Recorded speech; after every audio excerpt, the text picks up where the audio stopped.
E hoje conosco está Renan Santos, né? Ele que tem a raiz lá no Movimento Brasil Livre e é pré-candidato a presidente da República e pelo Missão, né? Um partido que até novembro de 2025 não existia, passou a existir e já vem com uma franca popularidade, trazendo, né, para você novas opções no meio político. A gente inicia aqui dando um bom dia ao Renan Santos. Obrigado por estar conosco no dia de hoje. Muito obrigado, eu agradeço demais a oportunidade, de verdade, me receber, sabendo todas as dificuldades que uma pré-candidatura nova tem, e poder permitir que a gente troque uma ideia é um prazer enorme e uma honra enorme. Obrigado por receber. A gente gosta de estar conhecendo um pouquinho do perfil do candidato, né? E uma das coisas que traz na sua origem política é uma manifestação que já começa em 2013. A gente vê uma movimentação fortíssima, começa lá com a questão da presidente, na oportunidade, ex-presidente Dilma Rousseff, e você começa com uma movimentação e que cria um corpo muito grande, somado a algumas lideranças, e que o Brasil ficou de olho, né? E não só no sentido, as pessoas, né, os anciões da política, mas também a classe nova, né?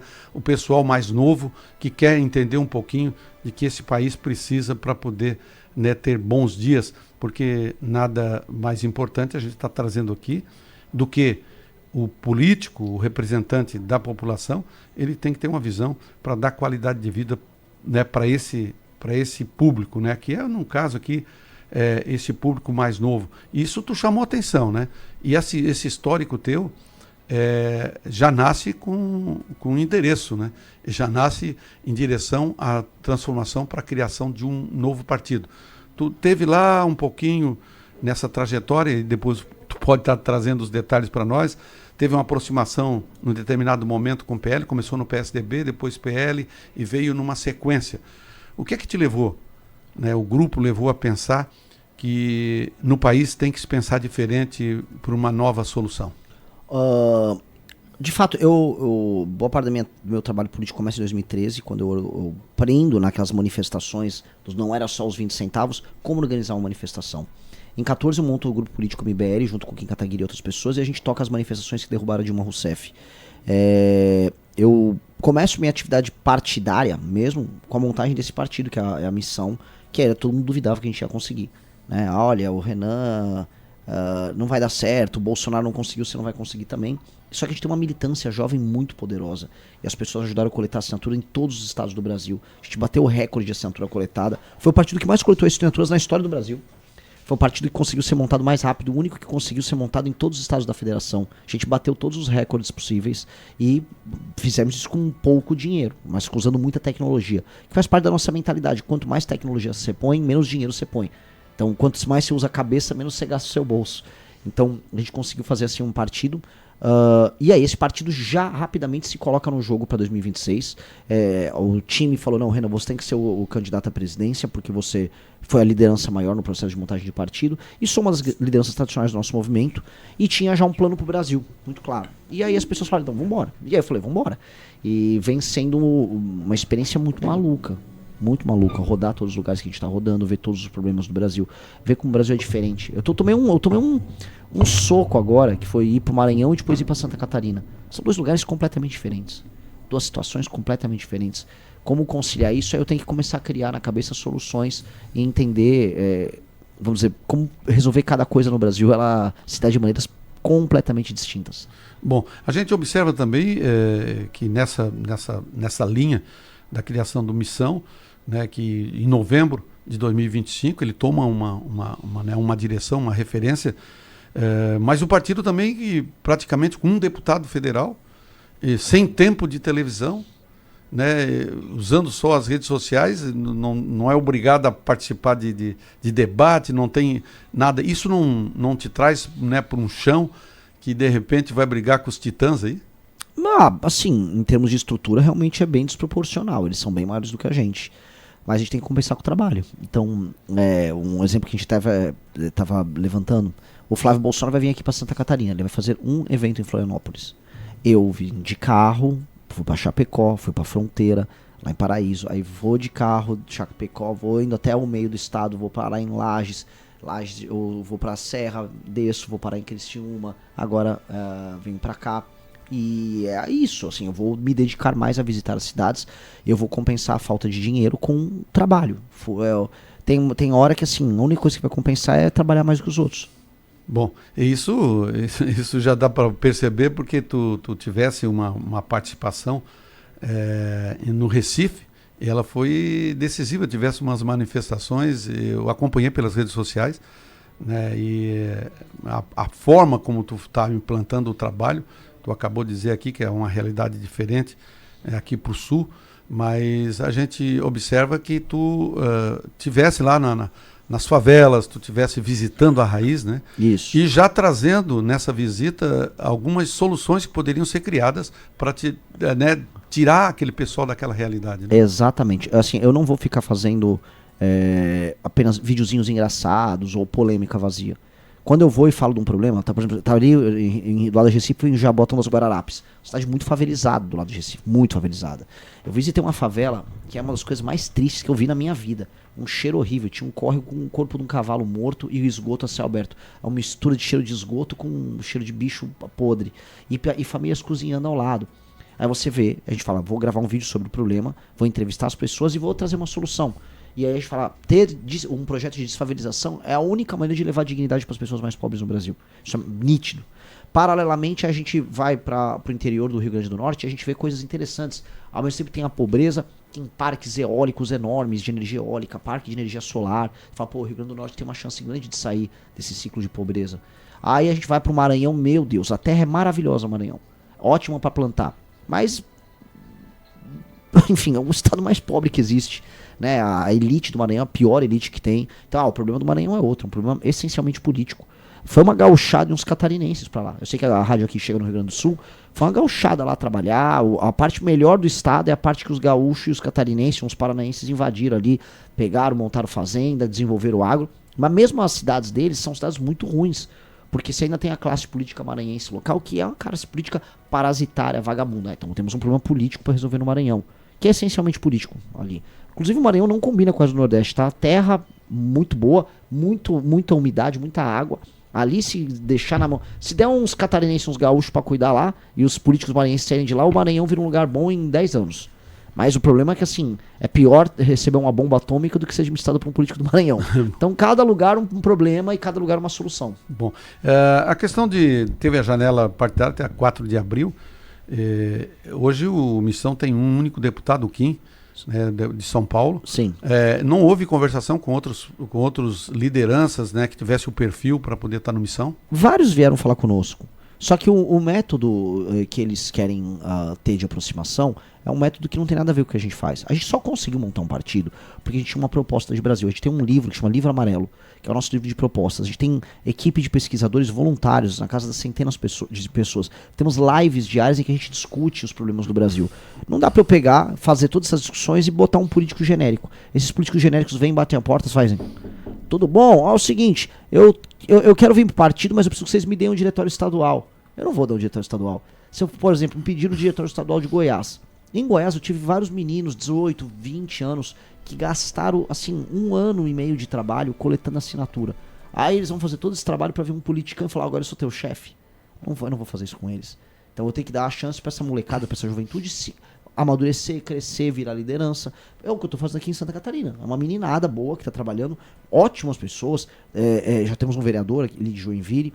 E essas pessoas vão ganhando esse amadurecimento, porque essas pessoas, no pior momento em que a gente precisava coletar assinaturas, estiveram com a gente. Então eu não posso praticar aquela coisa típica do político brasileiro, que é ser um traidor. Eu não vou trair a nossa molecada. Então, nosso deputado é justamente o Kim Kataguiri, que é um dos fundadores do MBL. Renan, esse posicionamento agora do Missão, o seu posicionamento com relação à esquerda-direita, né, o bolsonarismo, né, o PT... Esse seu posicionamento, que não é centro-direita, qual é o posicionamento do partido hoje? Porque a gente começa a enxergar que dentro dessa estrutura existe aí né, o PL puxando na extrema-direita, o PT puxando na extrema-esquerda, tem um pessoal do centro. Onde está a posição do Missão? O Missão, se você olhar, vamos dizer, do ponto de vista clássico, né, de acordo com a literatura política, é um partido de direita. Defendemos lei e ordem, defendemos a ideia de soberania nacional, a ideia de perspectiva de um povo que tem uma história, defendemos o legado histórico que o Brasil tem, a história própria nossa, defendemos que o empreendedor, a pessoa que trabalha e produz, ela tem que ser protegida, e nós achamos que a riqueza ela é produzida majoritariamente através da iniciativa privada, do trabalho das pessoas e não através do Estado. Isso nos coloca à direita. Ponto, beleza. Agora, e ser de direita não significa ter que passar pano para crime cometido por outras pessoas de direita. Então, quando eu vejo uma pessoa de direita cometendo um crime, eu vou falar que isso é errado. Agora, as pessoas dizem que eu viro um comunista por falar isso. Então, quando você pega escândalos de corrupção, como os casos do Banco Master, que resvalam no PT, mas resvalam também na turma do governo Bolsonaro, ou em governadores ligados ao Bolsonaro, aí não, você não pode falar. Por exemplo, o Ratinho está envolvido no escândalo do Banco Master, eu falo abertamente, se ele quiser me processar, processou pessoas do nosso grupo no Paraná. Pegaram já as relações já dele e do pai dele com o escândalo. Entendeu? Aí ele vai ter que se virar ali. Do outro lado, o governador de São Paulo, Tarcísio, recebeu doações ali da turma do Banco Master e, ao mesmo tempo, fez uma privatização da EMAI em São Paulo, que foi parar no dono oculto do Banco Master, que é o Tanuri, que usou a EMAI, que era uma empresa pública, após ser privatizada, para emitir debêntures para comprar título de empresas ligadas ao Banco Master, título podre. Então, poxa, eu não vou falar? Não posso falar isso só porque eles são de direita? Eu só posso falar da parte que concerne ao PT? Não, se é crime eu vou falar dos dois. Só que no Brasil tem essa mania que as pessoas têm que ficar escolhendo um time o tempo todo e não abordam o problema. Aí vira aquela coisa do eu ataco o sistema, mas meio sistema. Eu ataco só a parte que fala do PT. Não, agora eu só ataco a parte que fala do Bolsonaro. Pô, vamos falar de todo mundo. O crime é uma coisa objetivamente errada. Bom, nesse posicionamento, teve algum partido que procurou para poder estar em parte de coligação? Ou não teve ainda, assim, ou vai ter? Agora começaram a vir sondar a gente. Especialmente depois da pesquisa Atlas, que teve uma pesquisa que saiu agora em março, que me colocava em terceiro. Depois dessa pesquisa, aí... Né, eu realmente não sei o que os partidos querem, né? Eu não sei se eles realmente entendem qual é a nossa proposta para o Brasil. Muita gente acha que essas coisas são um jogo, que eu tô fingindo, que eu tô falando coisas para ganhar o público, que eu tenho uma boa estratégia. Eu não acho que eu tenho uma boa estratégia, eu só tô falando o que eu acho, que é o que as propostas nossas defendem. Só isso, eu não tenho muito... ver um cara do Centrão, né? Não vou falar o nome, né? Eu não vou ser deselegante. Não, tá ótima estratégia aí, você é um maluco aí, o problema é acreditar de verdade nisso que você tá falando. Eu falei, pô, mas eu acredito, né? O cara achou que eu tava com um plano, isso aqui é uma estratégia, não tem estratégia nenhuma. Tá falando a realidade. Tô falando a realidade, por exemplo, eu fui no Maranhão, aí eu ia nas rádios, igual eu vim aqui. Aí falavam, mas e aí, o Maranhão, o que você tá achando? Eu falei, tô achando muito ruim. Tô achando que as estradas são horríveis, tô achando que os políticos aqui são terríveis, tô achando que a população vende voto pro político. Aí perguntava, mas e aí, o que você vai fazer sobre isso? Se você é um cidadão aqui do Maranhão que tá vendendo voto pro político, eu vou prender você. Se você é um político que tá comprando, você também tem que ser preso. Um vai ficar preso 10 anos, outro 20. Pô, de acordo com os manuais de política, isso é um suicídio. Só que as pessoas concordavam. Aí vieram esses políticos, gostei da estratégia. Eu falei, não é estratégia, eu realmente quero prender a pessoa que vendeu voto. Não tem estratégia nenhuma. Eu tô falando o que eu acho. Bom, você falou da Atlas aqui, eu tenho aqui a pesquisa, em vários dos cenários construídos, que você fica em terceiro, né? Uhum. Só um cenário que você não fica é quando, se é o segundo, o terceiro, o quarto, deixa eu ver, o primeiro, o segundo, o terceiro, é quando entra...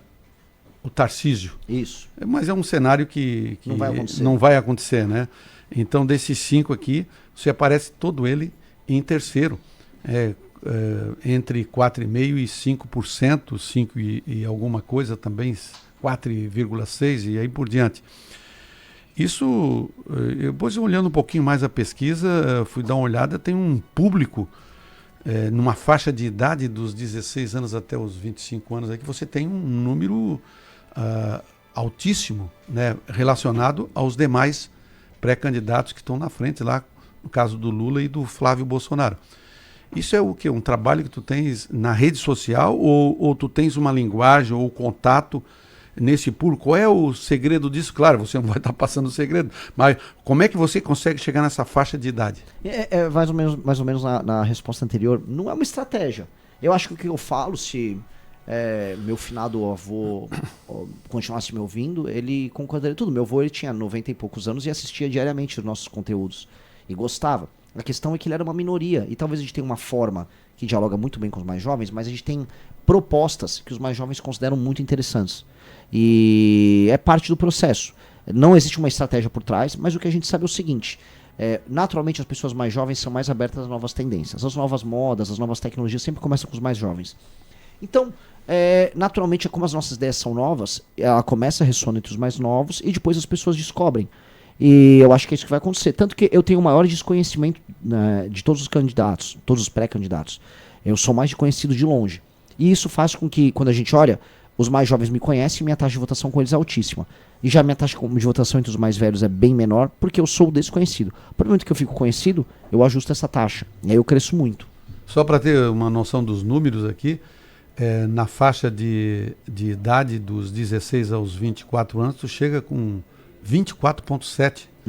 E na faixa de 25 a 34, tu chega com 7,4.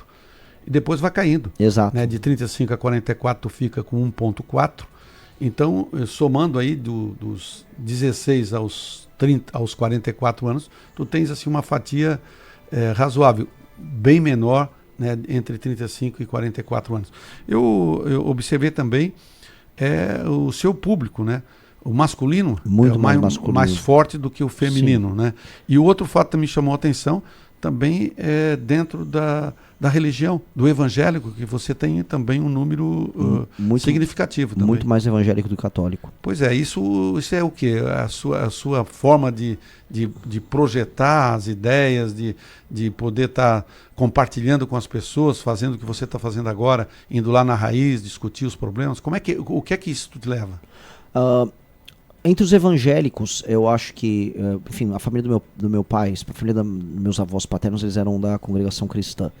E eu vivi um pouco isso, e eu entendo um pouco o sistema de valores. Eu acho que o meu sistema de valores é muito parecido com o do universo evangélico, especialmente das denominações tradicionais, né? E eu acho que isso gera uma empatia mútua, e eu abordo os problemas deles de uma maneira que os evangélicos entendem. Outra coisa, eu não fico fazendo populismo também religioso. Eu pessoalmente sou católico, eu não vou ficar fazendo vídeos disso. Eu acho isso fake, eu acho isso uma exploração da fé alheia, eu acho isso desrespeitoso. Então não verão da minha parte isso. Com mulheres, em geral, no Brasil, e eu acho que isso é um problema no Brasil, quem descobre novas tendências de política são mais homens. Isso em vários países do mundo, especialmente a direita. A direita ela é mais masculina do que a esquerda. Mulheres jovens, elas costumam se interessar mais pela esquerda. Então, quando você tem um fenômeno novo à esquerda, você vai ter muita mulher jovem. Gays também, eles entram num fenômeno mais à esquerda. Então, é natural nesse início a gente ter mais um público homem jovem. Conforme eu vou me tornando conhecido, aí você vai ajustando, aí aumenta a proporção de mulher. O que vai acontecer? Eu não vou perder essa proporção alta que eu tenho de homens. Essa pessoa não vai deixar de acompanhar a gente. Agora, com certeza eu vou crescer entre as mulheres. E aí o que a gente está vendo de intenção de votos tende a quase dobrar. Porque, pela pesquisa Atlas que você viu ali, é bizarra a diferença de homem para mulher. Então, eu com certeza vou conquistar um universo eleitoral feminino, conforme eu vou me tornando mais conhecido, e aí minhas intenções de voto vão disparar. Na busca do voto, você já começa a construir as estratégias, né? Para a busca porque tu tem um público que tu não está conhecido, vai procurar ser conhecido, né? Porque a gente vê essa questão das candidaturas, muita movimentação política, no entanto, não decisão. Né? E tu já veio com missão de novembro para cá, já decidido, que é uma coisa que diferencia muito, né? Enquanto tu estás trabalhando numa direção, os outros ainda estão na construção das candidaturas, né? Essa é a beleza de ser uma liderança. Eu sou presidente do partido. Eu fundei um partido e eu sou o presidente do partido. E sou o candidato a presidente do partido. Então, o nosso time já está... É aquela coisa... Desculpa ter te interrompido aqui, é um exemplo muito bom. Um exército pequeno e organizado vence um exército grande e desorganizado. Os 300 de Esparta deram um trabalho para o maior exército do mundo, que era dos persas. Os gregos derrotaram os persas sempre que os persas tendo exércitos maiores. Qual é a lição? A minoria organizada vence a maioria desorganizada. A gente pode até ser menor que os outros partidos, mas a gente é muito organizado. Sendo muito organizado, a gente consegue crescer rápido. Então tem uma diferença de liderança aí. Vamos falar um pouquinho do Estado, né? A gente... de trás aqui, tu falou da sua movimentação no Brasil, né, as suas ideias. Tem aqui um questionamento feito por um ouvinte, e ele faz específico, porque pelo que ele fala aqui, ele deve representar alguma instituição, e a gente vai estar falando sobre a questão do esgoto, do tratamento do esgoto local de uma das propostas que você tem aí da qualidade de vida para o cidadão. Vamos começar com a questão do Estado, né? Nós temos no estado de Santa Catarina, em algumas cidades, lideranças que você tem acompanhado e está visitando agora, né? E tem também uma candidatura de governador do estado, né? O Siqueira que tem, repetindo o Siqueira. É Marcelo Brigadeiro. Marcelo Brigadeiro. Porque o Siqueira, eu estava.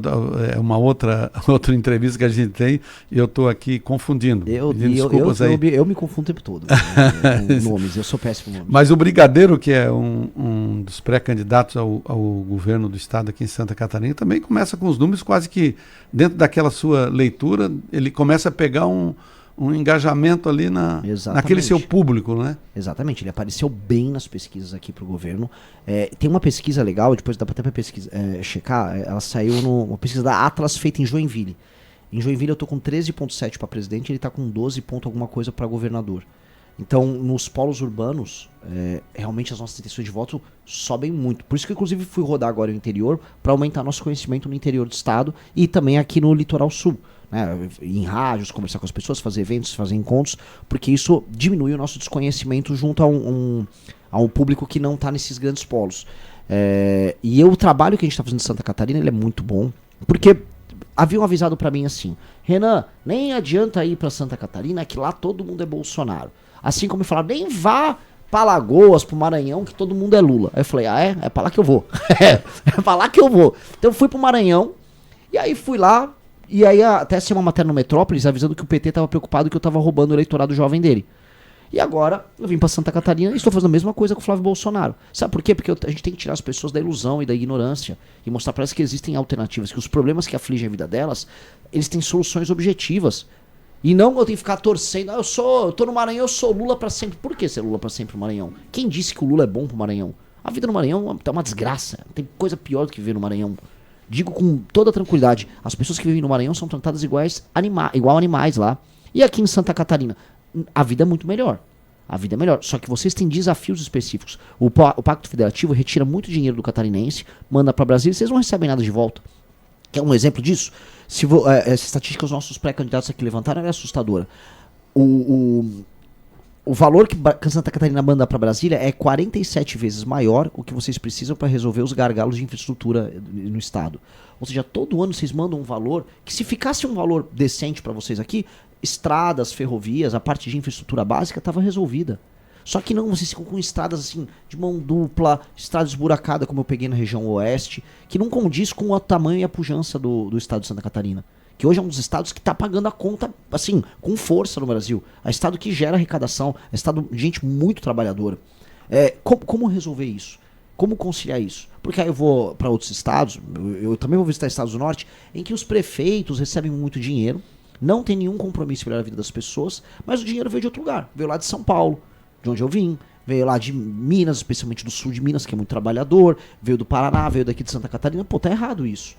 Quer dizer que quem tá pagando a conta não pode ter estrutura?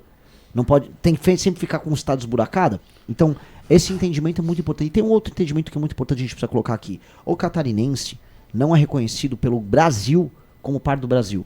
É tratado só como burro de carga, que tem que trabalhar, pagar imposto, mas quando a gente vai lá pra Copa do Mundo, eles vão mostrar só assim, uma favela no Rio, vai mostrar um pouquinho do Nordeste, vai mostrar um Amazonas. Pra falar de alguém do Sul, eles vão botar, nem vai faltar uma pessoa, vão botar um chimarrão pra falar que é o Rio Grande do Sul. Isso é desrespeitoso. As pessoas daqui são tratadas como brasileiros de segunda categoria, que paga a conta e cala a boca. E eu acho que isso tá errado. Eu acho que o Brasil tem que ter mais a cara do Sul do Brasil. O Brasil tem que parecer com o Sulista na hora de ter boas cidades, boa qualidade de vida, sociedade baseada em confiança, um modelo de cooperativa. E aí tem outra coisa que todo mundo também gosta agora de tirar férias aqui em Santa Catarina. Ou seja, não trata de Santa Catarina como o Brasil, mas para ir para as praias todo mundo quer. Né? E eu falo isso como um frequentador das praias aqui da região sul. Já fui para Garopaba, já passei Réveillon, Garopaba, já fui para Ferrugem, Farol de Santa Marta, ali perto de Laguna. São lugares que eu amo, tenho grandes histórias maravilhosas da minha vida de quando eu era uma pessoa jovem e não era um político. E tenho uma memória afetiva muito boa daqui. Mas não dá pra só ter a memória afetiva daqui e gostar de ter histórias e festas, pessoas que vão pra Balneário Camboriú, e depois ignorar o papel de Santa Catarina na economia brasileira e as necessidades de Santa Catarina. É um estado, como a gente estava conversando antes, que não está indo bem na área de saneamento básico. Quando a gente pega o ranking de saneamento básico, Santa Catarina vai mal quando comparado com os estados produtivos. Isso precisa ser resolvido. Né? A gente teve marcos regulatórios para melhorar a questão do saneamento, os prefeitos têm que focar nisso, mas definitivamente o próprio governo federal nunca olhou para Santa Catarina como deveria. Bom, isso é um ponto de vista bem autêntico, né? E a gente vê na questão do Marcelo Brigadeiro, como pré-candidato ao governo do estado, também de uma movimentação quase que similar à sua, né? Você tem conversado muito, tu tens, porque o estado de Santa Catarina, como você falou aqui, tem o seu diferencial na questão da produção, exporta muita coisa, né? Participa da parte econômica nacional de uma forma muito, muito forte, né? Mas, e no estado, tu tens alguma sugestão? Porque nós temos algumas diferenças aqui no estado por regiões. Tu tem lá, né, o extremo oeste, tem o meio oeste, tem a região norte, tem a parte central ali no Vale do Itajaí, tem aqui a região sul, mas tem dentro disso aí alguns pontos que precisam ser trabalhados. E você falou aqui que o dinheiro não fica ou não retorna o suficiente para poder dar cobertura nas necessidades da população. E algumas cidades da nossa região aqui tem a questão do saneamento básico, e você falou também na questão das estradas que precisam ter e da infraestrutura de transporte, ferrovia, que nós temos aqui uma concessão da ferrovia Tereza Cristina, que liga aí a puxada do carvão, que vem da região de Criciúma, região carbonífera, para a termoelétrica aqui. Então, essa linha férrea é usada para transporte também de mercadorias, através do Porto de Imbituba, mas também precisa ter uma ampliação disso, ligar os portos, por exemplo. Exato. Tu acha que essa falta de infraestrutura é uma falta de visão, de gestão de quem está lá na ponta para poder fazer? Olha, há sempre uma responsabilidade do político local, mas o problema daqui, assim como o problema do Paraná, que é outro estado que eu também rodei bastante, é um problema que envolve uma perspectiva de Brasil. Os estados que pagam a conta, eles não recebem o dinheiro para investir na infraestrutura. É o que acontece nos lugares que mais trabalham e geram dinheiro para o Brasil, eles não têm os investimentos em infraestrutura condizentes com isso. E aí você vê, por exemplo, como eu vi no Paraná, a região toda de Cascavel, que é altamente produtiva, que é o oeste deles, igual a região de Chapecó. Tem uma estrada vagabunda para ligar eles lá pro Porto de Paranaguá. E mesma coisa com vocês aqui na região do oeste. Vocês têm uma coisa muito, muito clara sobre Santa Catarina, Santa Catarina é muito diferente por região. O oeste é uma coisa, a região lá do Vale do Itajaí é outra, a região lá norte é outra, a região do litoral é outra coisa. Floripa não tem nada a ver com, sabe, por exemplo, Floripa não tem nada a ver com Blumenau, que o sul já é outra coisa. Você tem um estado que ele é muito diverso, com focos econômicos diferentes, mas uma coisa em comum é problemática, a falta de infraestrutura. A falta de estrutura é um problema nítido. É um problema que o meu estado, São Paulo, resolveu. Como? Porque a gente investiu em infraestrutura lá nos anos 70, 80, fez toda a malha de estradas em São Paulo com o governo estadual. Aqui, infelizmente, tinha sido o governo federal, aí você precisa fazer uma concessão, o governo não quer fazer concessão, aí precisa fazer uma obra, o governo não quer fazer. Tem uma história lá de... foi Criciúma lá, foi lá... Não, foi Araranguá? Araranguá. Lá em Araranguá tem uma empresa gigantesca, que é a Pagé, que é uma empresa que faz silos.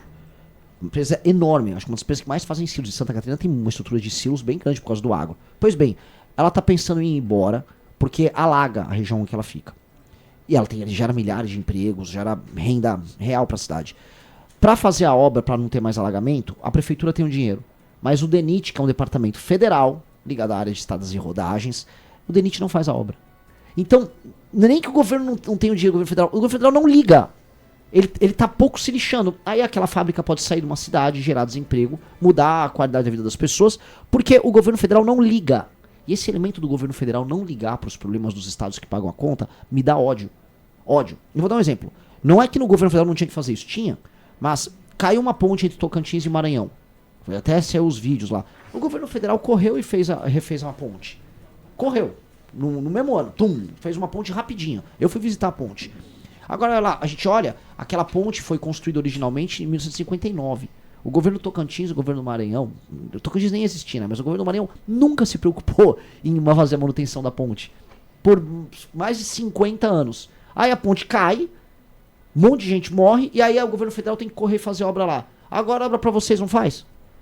Circula mais mercadoria e mais dinheiro aqui do que lá. Por mais que a galera lá no sul do Maranhão seja muito trabalhadora, mesmo. Um agro muito poderoso, encontrei gente maravilhosa ali. Agora, Por que um faz a obra correndo e para outra ignora? Tem um elemento aqui que, assim, é um governo federal, esse governo do PT, que como vocês não dão voto para eles não ligam para vocês. Como vocês pagam a conta, eles não ligam para vocês. Eu acho isso abusivo. Eu acho isso, assim, uma sacanagem colossal. Eu acho isso muito falta de respeito. Isso precisa mudar. Isso é importante, né? E a mudança também começa pela nossa região, que nós temos aqui também pré-candidato a deputado estadual, temos também pré-candidato a deputado federal, né? Deputado federal Lucas Silveira, aqui de Criciúma. Sim. E estadual que o Cleito Siqueira Silveira, é o Lucas Silveira de Criciúma, e o Cleito Siqueira, aqui candidato a estadual em Tubarão. Uhum. São candidaturas que já, nesse trabalho de pré, já tem o aval do partido, já está consolidado isso? Sim. Você já tem definido essas nominatas? Sim. Formalmente elas só ficam válidas ali depois da convenção, mas são pessoas que contam com todo o respeito e eles têm um trabalho junto conosco e estão construindo seu nome junto com as teses do partido. E são pessoas que estão estudando as propostas. É aquela coisa que eu sempre sonhei em ter um partido, que é, o cara não é candidato só porque ele traz voto. Trazer voto você aprende. Eu já elegi muitas pessoas desde que eu comecei a mexer com política. Você aprende a como ganhar voto, como conversar com as pessoas. Agora, ser um bom político dá mais trabalho. Então, o que a gente está falando? Vamos ensinar primeiro a ser um bom político, que ganhar a eleição a gente ganha. A gente aprende a fazer o trabalho.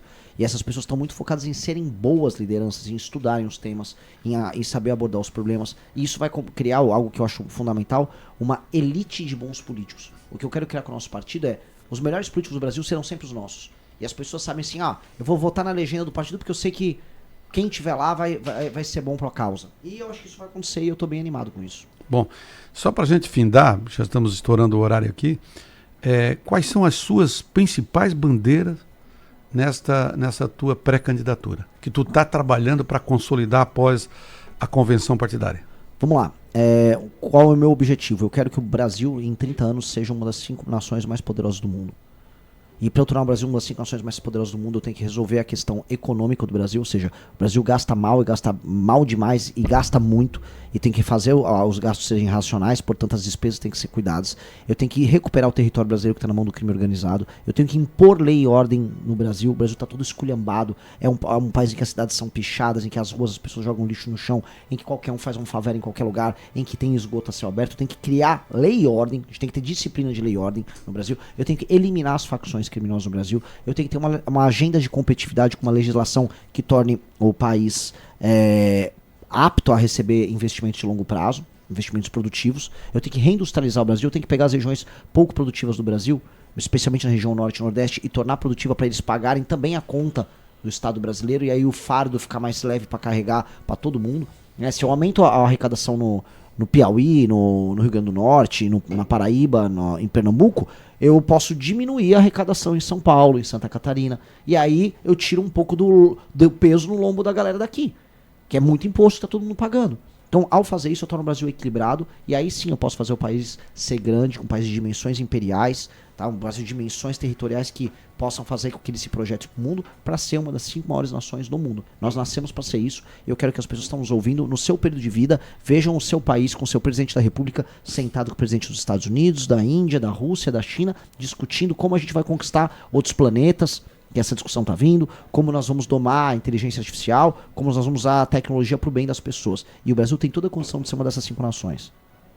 Bom, tá, conversamos com o Renan Santos, ele que é pré-candidato a presidente da República, faz parte e é presidente do Missão, partido criado em novembro de 2025, oriundo lá do Movimento Brasil Livre, e que passou para nós aqui a sua mensagem, e trazendo também, não só a participação dele aqui no Estado, mas também o conhecimento da nossa realidade, que isso é importante, Ele que também era frequentador aqui da Garopaba, na Praia da Ferrugem, Praia do Farol, também conhece a realidade, conhece a parte bela aqui das praias, Lá no Farol de Santa Marta, o carro lá na duna.